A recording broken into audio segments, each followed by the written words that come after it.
오늘 함께 나눌 하나님의 말씀 아가서 6장의 말씀을 저와 우리 성도님들이 한 절씩 교독하도록 하겠습니다. 오늘 우리에게 주시는 하나님의 말씀입니다. 여자들 가운데서 어여쁜 자야, 내 사랑하는 자가 어디로 갔는가? 내 사랑하는 자가 어디로 돌아갔는가? 우리가 너와 함께 찾으리라. 내 사랑하는 자가 자기 동산으로 내려가 향기로운 꽃밭에 이르러서 동산 가운데에서 양떼를 먹이며 백합화를 꺾는구나. 나는 내 사랑하는 자에게 속하였고 내 사랑하는 자는 내게 속하였으며 그가 백합화 가운데에서 그 양떼를 먹이는도다. 내 사랑하는 디드라 같고 어여쁘고 예루살렘 같이 크고 같이 당당하구나. 내 눈이 나를 놀라게 하니 돌이켜 나를 보지 말라. 내 머리털은 길르앗 산 기슭에 누운 염소떼 같고 이는 남양떼 같은 쌍태를 가졌으며 새끼 없는 것이 하나도 없구나. 너울 속에 내 뺨은 석류 한쪽 같구나. 왕비가 60이요 후궁이 80명이 신령은 무수하되 내 비둘기 내 완전한 자는 하나뿐이로구나. 그는 그의 어머니의 외딸이요 그 낳은 자가 귀중하게 여기는 자로구나. 여자들이 그를 보고 복된 자라 하고 왕비와 후궁들도 그를 칭찬하는구나. 아침빛같이 뚜렷하고 달같이 맑고 해같이 맑고 깃발을 세운 군대같이 당당한 여자가 누구인가. 골짜기에 푸른 초목을 보려고 포도나무가 순이 났는가? 석류나무가 꽃을 피웠는가? 알려고 내가 호도 동산으로 내려갔을 때에 부지 중에 내 마음이 술의 가운데에서 이르렀고. 우리 마지막 절 같이 읽겠습니다. 돌아오고 돌아오라 술람미 여자야, 돌아오고 돌아오라 우리가 너를 보게 하라. 너희가 어찌하여 마하나임에서 춤추는 것을 보는 것처럼 술람미 여자를 보려느냐. 아멘. 네. 우리 성도님들이 잘 알고 계신 것처럼 이 아가서는 남자와 여자의 사랑의 이야기를 담고 있습니다. 특별히 오늘 우리가 함께 읽은 이 6장의 말씀은 5장 2절부터 6장 3절까지는 이 솔로몬과 술람미 여인의 네 번째 만남의 부분을 담고 있고 6장 4절부터 8장 4절까지는 다섯 번째 만남을 우리에게 알려주고 있습니다. 그래서 우리가 함께 읽은 이 6장의 말씀은 솔로몬과 이 술람미 여인의 네 번째 만남과 다섯 번째 만남의 사이에 위치한 구분이다라고 보면 되겠습니다. 이 아가서를 어떻게 해석할 것인가 여러 가지 신학적인 논의들과 또 해석 방법들이 있는데요. 우리 앞서 말씀 전해주신 목사님들이 다 말씀해 주셨겠지만 크게는 세 가지로 나눌 수가 있습니다. 크게는 세 가지. 그래서 첫 번째로는 알레고리적 해석으로 예수님과 예수님의 신부된 교회의 관계를 우리에게 알려주는 책이다라고 볼 수가 있고, 두 번째로는 솔로몬과 이 술람미 여인의 러브 스토리를 통하여서 인간 사회에 관한 인간의 감정에 대한 교훈을 주는 책이다라고 볼 수가 있고, 마지막으로는 이 사랑의 노래를 담고 있는 책이다. 그래서 이 인간의 감정인 사랑에 대해서 어떻게 해야 하는지를 하나님께서 하나님의 백성들에게 알려주는 책이다라는 이 세 가지 해석이 대표적으로 있습니다. 그 외에도 이 바벨론 혹은 이방의 신화를 대적하기 위한 그런 표현들을 담고 있다라든지, 결혼식 혹은 장례식에서 쓰이는 제의적인 것들을 노래로 만든 책이다라는 그런 여러 가지 해석들이 있습니다. 특별히 아가서는 우리 교회에서는 특별히 하나님께서 피값으로 산 하나님의 신부된 예수님의 신부된 교회와 예수님이 얼마나 우리를 사랑하시는지, 그렇게 예수님과 우리의 관계를 이 아가서를 통하여서 많이 해석하는 것이 일반적입니다. 그래서 오늘 우리가 함께 이 6장 말씀을 통하여서 하나님께서 주시는 은혜를 함께 나누려고 합니다. 먼저 1절 말씀을 보면 1절 말씀 제가 읽어드리겠습니다. 여자들 가운데서 어여쁜 자야, 내 사랑하는 자가 어디로 갔는가? 내 사랑하는 자가 어디로 돌아갔는가? 우리가 너와 함께 찾으리라. 아멘. 1절 말씀은 사랑의 열정에 대해서 우리에게 알려주고 있습니다. 그래서 다른 화자들이 이 여인에게 지금 솔로몬이 어디 갔는가? 네가 사랑하는 그 솔로몬이 어디 갔니? 라고 물어보는 장면입니다. 여기에서 우리가 특별히 주목해야 하는 표현은 1절 앞부분에 나오는 여자들 가운데서 어여쁜 자야라는 표현입니다. 우리가 다 이 아가서를 읽어서 아시겠지만 1절 말씀에 보면 이 술람미 여인은 얼굴이 검고 계달의 장막 같다라고 이 자신의 외모에 대한 비하의 표현이 나옵니다. 그런 여인이 이제 솔로몬과의 사랑의 관계를 통하여서 여자들 가운데 위상이 높아져서 이제는 여자들 가운데 어여쁜 자야라고 솔로몬이 고백하는 것이 아니라 다른 사람들이 이 여인에게 고백하는 장면을 볼 수가 있습니다. 사랑하는 우리 동학교회 성도 여러분, 우리는 하나님의 자녀입니다. 그리고 하나님의 형상으로 만들어진 하나님의 걸작품들입니다. 그 사실만으로 우리는 존귀한 자이고, 이 우리의 존귀함에 더해주는 것이 바로 하나님께서 우리를 변함없이 사랑해 주신다라는 사실입니다. 여전히 우리가 인생을 살면서 자랑하고 내세울 만한 것이 없을지라도 하나님 뜻대로 살아야 하지만 때때로 넘어지는 연약하고 불쌍한 인간일지라도 하나님은 그런 우리를 포기하거나 우리를 향한 사랑을 조금도 변개하지 않으시고 여전히 동일하게 우리를 기다려주시고 사랑해 주십니다. 그리고 이 수많은 하나님의 피조물 가운데에서 우리를 예정하시고 선택하셔서 하나님의 자녀 삼아주셨고 하나님의 사랑이 되는 축복을 우리에게 허락해 주시는 줄로 믿습니다. 오늘 하루의 인생을 살아갈 때에도 내가 이렇게 하나님께 어여쁜 자이고 하나님의 사랑을 받는 사람이다라는 것을 꼭 기억하셨으면 좋겠습니다. 오늘도 이 하나님의 사랑 가운데에 하루를 힘차게 살아가는 우리 성도님들의 삶이 되시기를 예수님의 이름으로 축복합니다. 이어지는 2절과 3절 말씀을 보면 이제 이 술람미 여인이 솔로몬이 어디 갔니? 라고 다른 사람이 물어보는 질문에 대해서 나와 함께 있다 라고 이야기를 하면서 이 솔로몬과 술람미 여인의 사랑의 행위를 암시하는 은유적인 표현들이 등장하고 있습니다. 여기서 눈여겨보아야 할 것은 3절 말씀입니다. 3절 말씀을 제가 읽어드리겠습니다. 나는 내 사랑하는 자에게 속하였고 내 사랑하는 자는 내게 속하였으며 그가 백합화 가운데에서 그 양떼를 먹이는 도다. 아멘. 이 3절 말씀에 보면 이 솔로몬과 술람미 여인의 관계가 배타성을 가지고 있다라는 것을 우리가 살펴볼 수가 있습니다. 사랑하는 우리 동학교회 성도 여러분, 우리와 하나님과의 관계에도 마찬가지입니다. 우리가 공동체로 이렇게 신앙생활하지만 하나님과 나와의 관계는 다른 사람들이 알 수 없는 나와 하나님과의 은밀하고 개인적인 관계라는 것을 꼭 기억하시기를 바랍니다. 그래서 우리 교회에서 아무리 많은 사역들을 진행하고 우리 교회가 아무리 열심히 무엇들을 한다 할지라도 내가 개인적으로 하나님과 관계를 갖고 있지 않으면 그것은 아무 의미가 없습니다. 하나님은 나를 공동체 일원 중에 한 사람으로 만나고 싶으신 것이 아니라 나라는 한 개인으로 만나고 싶어 하십니다.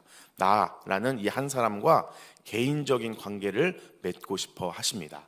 이 하나님의 부르심에 아멘으로 응답하고 하나님과의 은밀한 교제 가운데 나가는 축복이 우리 모든 성도님들에게 있으시기를 예수님의 이름으로 축복합니다. 하나님과의 은밀한 관계 속에서 다른 사람들이 알아주지 않는다 할지라도 나의 마음을 하나님께 터놓을 수 있고 그로 말미암아 하나님께서 나에게 주시는 은혜와 축복 또 위로의 손길들을 경험하는 우리 모든 성도님들이 되시기를 예수님의 이름으로 축복합니다.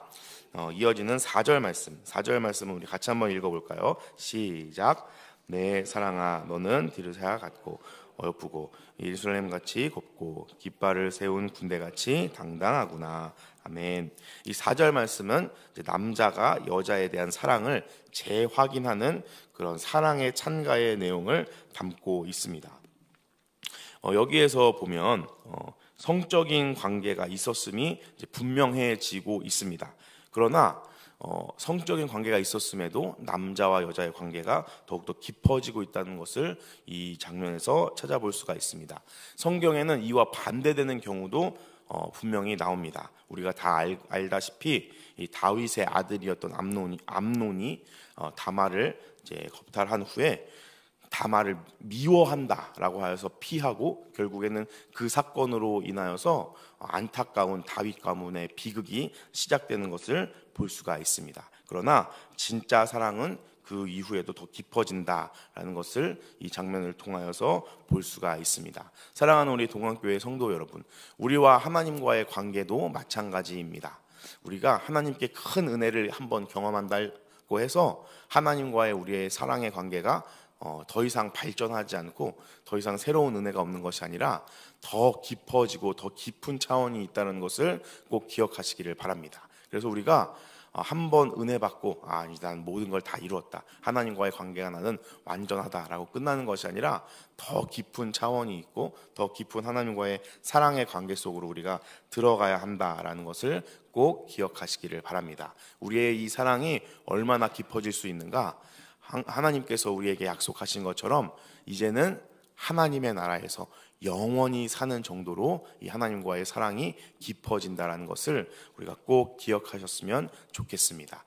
이 우리의 인생의 말로가 어떻게 되느냐, 우리와 하나님과의 사랑의 관계가 어떻게 되느냐, 영원히 함께하는 관계까지 나아갑니다. 우리가 이 인생 가운데에서 부부 관계로 만난다 할지라도 영원히 함께 할 수 없습니다. 물론 이렇게 관계를 가지고 또 이제 이성 간의 이런 사랑의 관계일 때는 영원히 사랑한다 이런 고백들을 하지만 인간의 생명이 유한하기 때문에 사실 영원히 사랑할 수 없습니다. 그러나 하나님과 우리의 사랑의 관계는 영원한 관계라는 것을 기억하시기를 바랍니다. 우리가 나중에 하나님 나라 들어가서 무엇을 하느냐?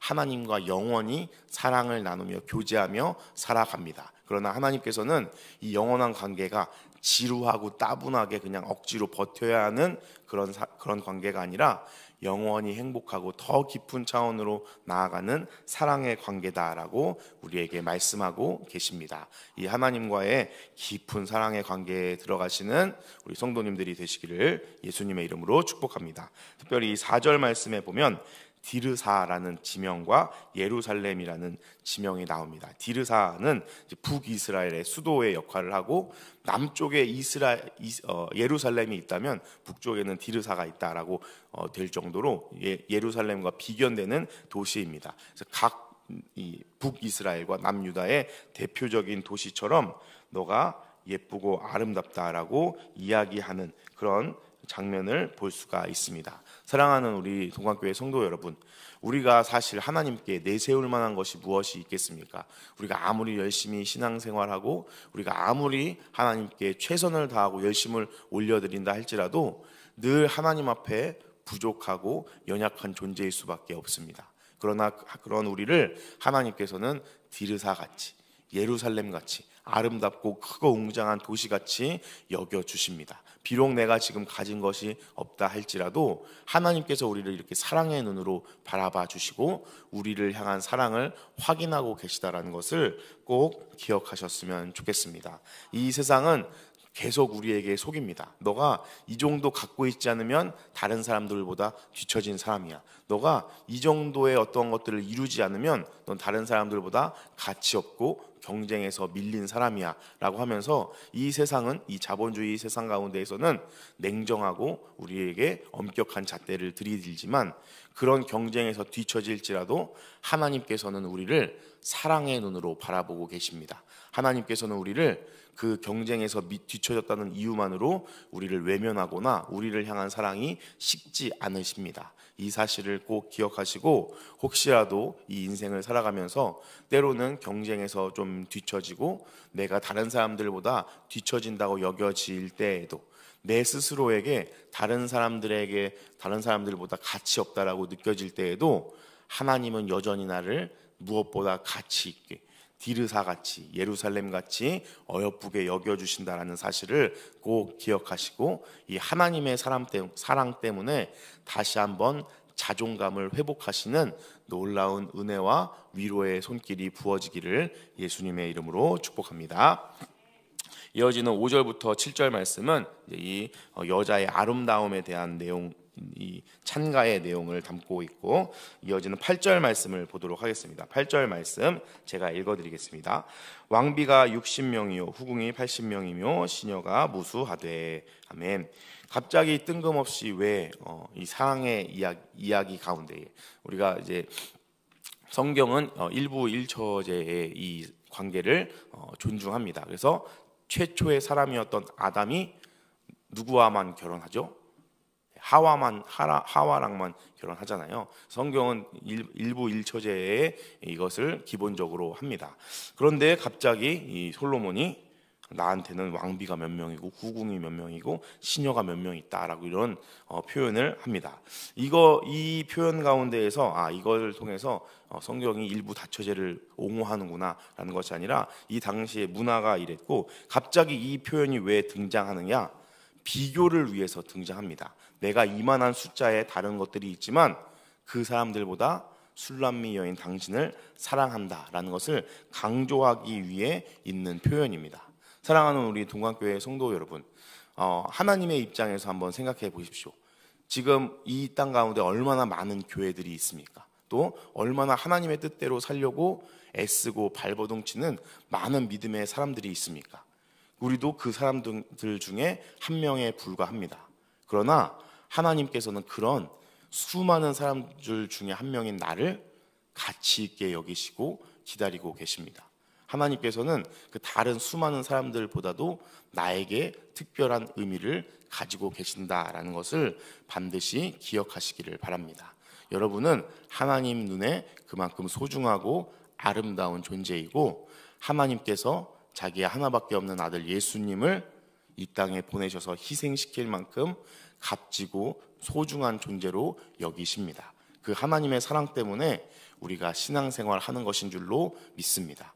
우리가 더 멋진 교회, 하나님께 올려드릴 만한 더 훌륭한 교회를 만들기 위해서 신앙생활하는 것이 아니라 이 하나님의 사랑이 너무나도 감사하고 나를 특별하게 여기시는 이 하나님의 사랑 때문에 신앙생활하는 것이라는 것을 꼭 기억하시기를 바랍니다. 그래서 이 하나님과의 사랑 가운데에서 힘을 내어서 늘 새로운 하나님의 사랑의 관계 속으로 들어가는 은혜와 축복이 우리 성도님들에게 부어지기를 예수님의 이름으로 축복합니다. 네, 이어지는 10절 말씀 보도록 하겠습니다. 10절 말씀 제가 읽어드리겠습니다. 아침빛같이 뚜렷하고 달같이 아름답고 해같이 맑고 깃발을 세운 군대같이 당당한 여자가 누구인가. 아멘. 이 10절 말씀을 보면 이 솔로몬의 상대가 되는 술람미 여인이 얼마나 아름다운 사람인지 다시 한번 강조의 표현이 나옵니다. 우리가 읽지는 않았지만 그 앞에 나오는 9절 말씀을 보면 엄마에게도 사랑받는 딸이라는 것을 우리가 볼 수가 있습니다. 그래서 이 신드렐라 모티브처럼 평범했던 여인이 이제는 솔로몬과의 사랑의 관계 속에서 놀라운 만큼 아름다워졌다라는 표현을 담고 있습니다. 우리의 인생도 마찬가지입니다.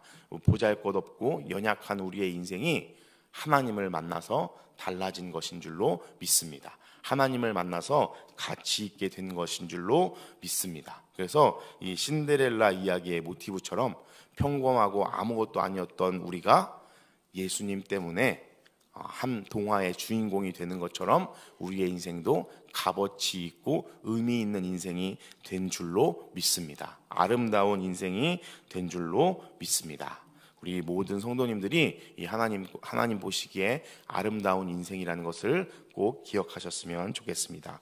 이어지는 11절과 12절엔 이제 이 남자의 초청에 응하는 여자의 모습, 그래서 이제 이 둘이 결혼의 관계로 들어간다라는 암시를 볼 수가 있습니다. 그래서 이 여자가 이제 예루살렘의 여자들을 이제 뒤로 남겨두고 영원히 떠나서 결혼 생활을 시작하는 것을 우리가 볼 수가 있습니다. 그래서 이 마지막 우리 13절 말씀 제가 읽어드리겠습니다. 돌아오고 돌아오라 술람미 여자야, 돌아오고 돌아오라 우리가 너를 보게 하라. 너희가 어찌하여 마하나임에서 춤추는 것을 보는 것처럼 술람미 여자를 보려느냐. 아멘. 그래서 이 술람미 여인이라고도 흔히 부르는 이 술람미에는 두 가지 의미가 있습니다. 솔로몬, 여성형이 이제 술람미이고, 그리고 두 번째로는 이제 완전한 자라는 표현을 볼 수가 있습니다. 우리 성도님들에게 신학적인 꿀팁을 하나 드리자면, 이 히브리어는 모음은 계속 변하지만 자음이 변하지 않습니다. 솔로몬 하면 시옷 리을 미음이 들어가죠. 시옷 리을 미음의 모음이 바뀌면 솔로몬 하면 남성이고 술람미 하면 여성으로 변하는 것처럼 자음이 똑같으면 이 두 단어는 뭔가 의미가 좀 비슷하거나 같은 어원을 갖고 있구나라고 보시면 성경을 이해하는데 좀 더 풍성하게 이해하실 수가 있을 겁니다. 그래서 아무튼 이 술람미 여인과 이제 솔로몬이 이제 결혼의 관계를 가지고 이제는 더욱 친밀한 둘만의 관계로 들어가고, 이 예루살렘의 여인들은 아쉬워하는 마음을 우리가 볼 수가 있습니다. 사랑하는 우리 동안교회 성도 여러분, 우리가 예수님을 만나서 하나님의 자녀로 살아가면서 솔직히 포기해야 하는 부분들도 있습니다. 우리가 과거에 즐겼던 것들을 내려놓아야 하는 그런 것들도 분명히 있습니다. 그래서 아쉬워하고 인간적인 마음으로는 참 아깝다라는 표현을 쓸 만큼 아쉬운 부분들이 있지만, 그런 것들을 기꺼이 포기할 만큼 하나님과 우리의 관계가 값지다라는 것을 꼭 기억하시기를 바랍니다. 하나님과의 사랑의 관계 속에서 비록 내가 이전에 즐기던 것들을 포기하고 내려놓는다 할지라도, 하나님은 이 세상에서 누릴 수 없는 진정한 행복과 진정한 우리 만족으로 우리의 삶을 채워주시는 분이십니다. 그렇기 때문에 수많은 믿음의 선진들이 기꺼이 내 생각과 욕심을 내려놓고 하나님을 따르는 길을 선택하였습니다. 하나님께서는 우리도 그러한 관계 속으로 들어가기를 원하시고 지금 이 시간 초청하고 계시는 줄로 믿습니다. 나의 모든 생각들과 내 욕심들을 내려놓고 이제는 부부 관계가 맺어지면 친구들과 가족을 떠나서 그 두 부부만의 인생의 여정이 시작되는 것처럼, 우리가 이전에 생각했던 것들을 다 내려놓고 하나님과의 그런 특별한 여정으로 떠나는 축복이 있으시기를 예수님의 이름으로 축복합니다. 그렇게 하나님과의 둘만의 행복하고 은밀한 인생의 여정을 살아갈 때에 세상 사람들은 알지 못하고 다른 사람들은 알지 못하는 하나님과 나만의 놀라운 축복과 은혜들이 인생 가운데 부어질 줄로 믿습니다. 그 인생이 이 세상에서 가장 값지고 행복한 길인 줄로 믿습니다. 우리 동관교회 모든 성도님들이 이 하나님께서 우리에게 허락하시는 특별한 사랑의 관계 속에서 걸어가시면서 이 세상에서 맛볼 수 없는 참된 만족과 행복을 경험하며 이 인생을 살아가게 되시기를 예수님의 이름으로 축복합니다. 함께 기도하겠습니다. 오늘 주신 말씀을 붙잡고 함께 기도하겠습니다. 그리고 우리 동안교회를 위해서도 함께 기도해 주시기를 바랍니다. 우리 원로 목사님과 담임 목사님, 교육자들과 직분자들을 위해 기도해 주시고, 이제 앞으로 진행될 세례식을 위해서도 함께 기도해 주시기를 바랍니다. 그리고 목자 수양회가 예정되어 있습니다. 우리 동안교회가 목장교회로의 전환을 이루고 달려가고 있는데, 하나님 이 목자분들에게 은혜를 더하여 주시고 각각의 목장들을 잘 이끌어 나갈 수 있는 그런 은혜를 다시 한번 받는 귀한 시간 될 수 있도록 인도하여 주시옵소서. 그리고 부흥회를 위해서도 함께 기도해 주시기를 바랍니다. 또 우리 동안교회 가운데에 많은 어려운 일을 당하고 또 육신의 질병으로 고통받는 많은 성도님들이 계십니다. 우리 성도님들 가운데에 하나님의 위로의 손길과 치료의 손길, 도움의 손길이 임하게 해달라고 기도해 주시고, 나라와 민족을 위하여서 세계에서 열심히 선교하고 계시는 선교사님들을 위하여서 함께 기도해 주시기를 바랍니다. 우리 주여 한번 부르시고 함께 기도하신 후에 자유롭게 돌아가도록 하겠습니다.